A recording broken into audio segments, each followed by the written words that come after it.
queria aproveitar para falar sobre um dos livros de vocês e jogar um tema aqui para a gente começar, que é o que as escolas de negócio não ensinam. Vocês lançaram em 2019 esse livro, certo? Perfeito. E eu queria ouvir aqui o que de fato elas não ensinam.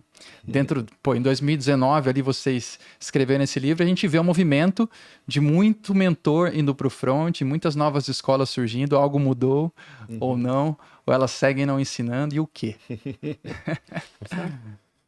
Olha, acho que elas estão ficando mais espertas agora, né? Ensinando coisas que precisam ser ensinadas. Mas elas dormiram durante muito tempo, né? Nas questões mais financeiras, mais de planilhas, mais de projeções, né? E não entraram em questões mais soft, né? Soft skills, de liderança, questão de cliente, inovação, essas coisas que é o que determina o sucesso de qualquer negócio, né? A escola foi construída dentro de modelos previsíveis, né? Desde os anos 50, né? Que a escola fazia que tudo que a conta fechasse, né? Que tudo, né, Sandra? Que tudo no final se encaixava. E a gente sabe que o mundo não é assim, né? Hoje você não consegue encaixar as coisas. E para isso você tem que ensinar outras coisas, né? Então, tem algumas escolas que estão mais up to date, né? Alguns movimentos, né? Eu gosto muito da Link lá do Álvaro, muito voltado ao empreendedorismo, resolver problemas. E algumas ainda estão dormindo, né? Onde sempre dormiram, né? E aí correm bastante risco, né? Tem duas dimensões para responder a sua pergunta, complementando a abordagem inicial do Salib. Nós começamos a falar sobre isso, a gente fala sobre isso há muito tempo. O Salib, como fundador da HSM, ele é um dos protagonistas da evolução do sistema sobre pensamento de gestão no Brasil, inegavelmente. Então, eu estou há 10 anos no Salib, então a gente está envolvido com isso há um bom tempo. Mas quando nós lançamos o livro Gestão do Amanhã, nós decidimos. O livro é um tratado sobre as transformações do ambiente organizacional, né? Hoje está na 15ª edição, felizmente é um best-seller.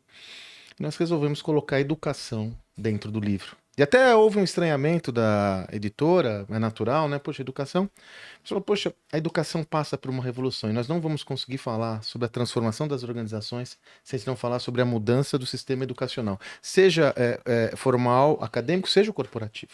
Porque tudo se resume a uma transformação no repertório dos indivíduos, né? Inclusive, eu me lembro, Salib, foi uma ideia do Salib, nós fizemos o seguinte, olha que interessante essa visão. Nós pegamos na época 10, você lembra, Salib, 10 CEOs, ou founders, de empresas que eram protagonistas daquela época, continuam sendo, aliás, a maioria continua sendo protagonista. Uber, Airbnb, YouTube, Microsoft, pegamos 10. E aí nós fizemos uma pesquisa, nossa, qual era a formação desses 10 CEOs de 10 empresas protagonistas da nova economia? Quantos vocês acham que eram formados em administração? Nenhum. Nenhum. E aí nós temos até uma provocação, tá lá escrito, se as universidades, as principais universidades de administração do mundo, que sempre formaram os líderes corporativos, sempre foi assim, né, Felibão? Harvard, Stanford, né? Sempre formaram os caras. Se essas universidades não estão formando os líderes da nova era, estão fazendo o quê? Né? Foi daí do Gestão do Amanhã que veio essa provocação. A gente falou, vamos então articular um pouco isso. Foi daí que vem a obra O que as escolas de negócio não ensinam. Então, sobre a perspectiva da mudança, as escolas estão no mesmo contexto que toda a organização. Elas necessitam se reformar. A academia é mais conservadora e a dificuldade é maior, mas é o mesmo contexto de toda e qualquer organização, um banco, uma empresa de logística, enfim.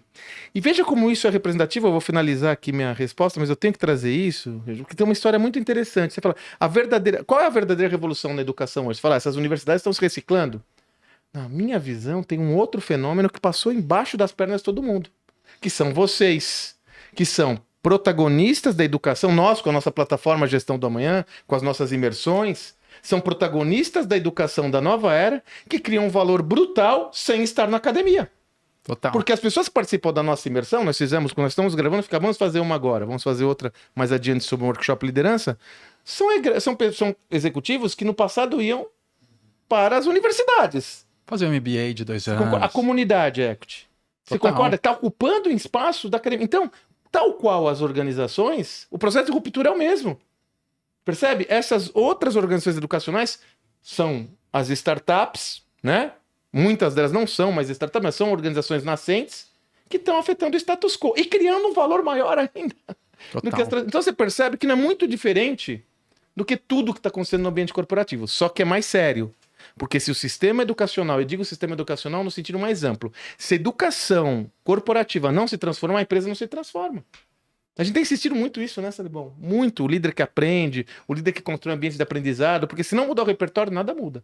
Né? Eu acrescentaria ainda que acho que essa pesquisa que vocês fizeram deve mostrar que esses líderes dessa nova era, eles têm competências comportamentais que não se aprende em lugar nenhum. Você concorda? Que acho que isso ainda está faltando Você bastante, concorda? né? Onde que você aprende a ser mais criativo para resolver problema? Perfeito, Priscila. Né? Onde você aprende que é preciso parecer ser, além de ser?